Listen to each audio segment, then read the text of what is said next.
Yo, what's up, everybody out there? It's your boy Nuncio, aka none other, reporting to you live and direct, representing God to the fullest in life, as you and I both know it. I'm just riding in my car. I got about 10 minutes, so I decided, to speak what's on my mind.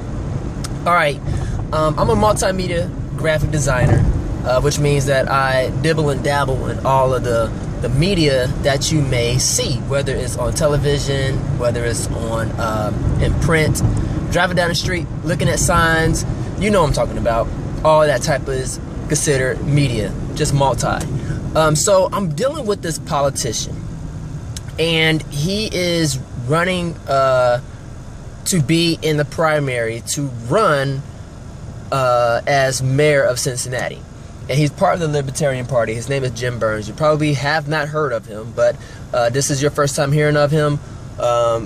You're sure to hear more about this guy because I am his, I guess, campaign manager slash multimedia designer.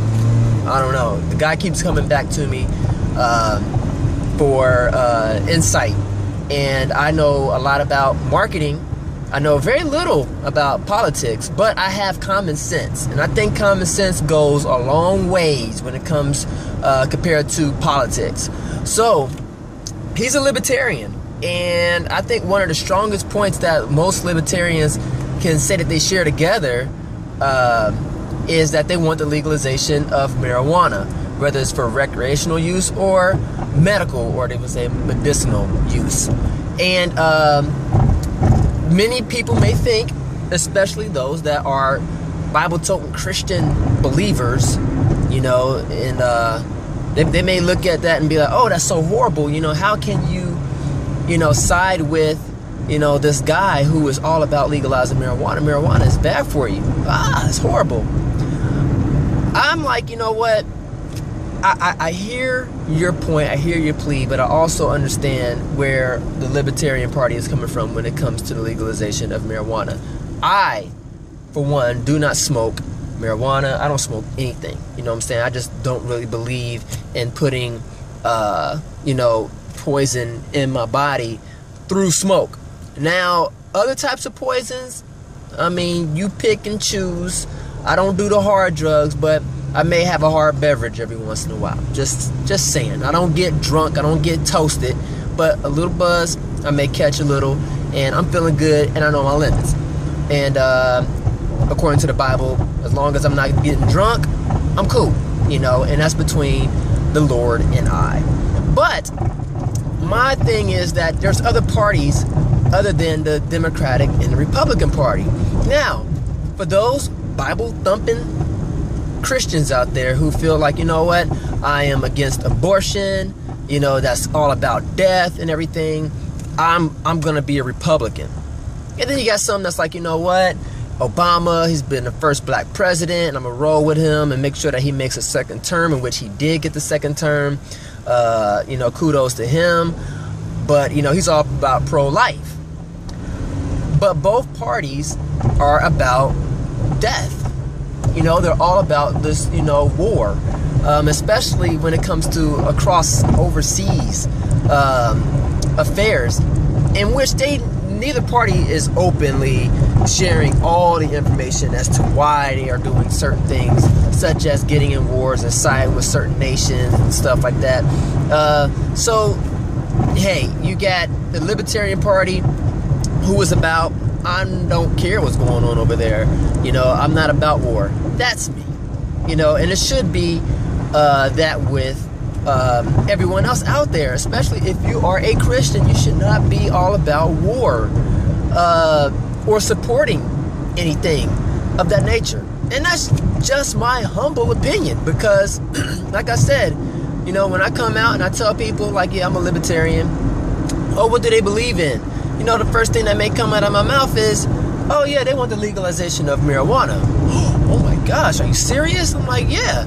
And Democrats, they got their problems and issues when it comes to death, abortion, so if you voted for Obama, you pretty much voted for a guy who is all about, I ain't gonna say all about, but he's about, hey, let the women choose if they want to have an abortion or not, And then you got the Republican Party out there that's like, no.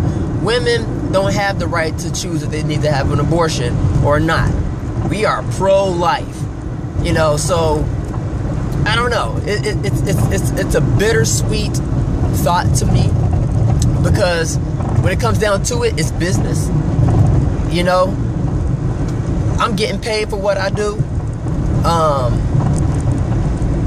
Some days I feel like a little pinch of conviction, maybe like 1%, and then it goes away.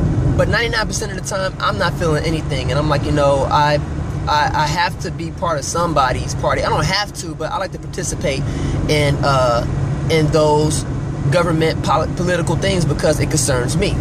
Those things matter to me because they are talking about my life, talking about my family's life, and I'm not just going to have myself being a spectator, you know, watching everybody else play in these games that we call politics, you know.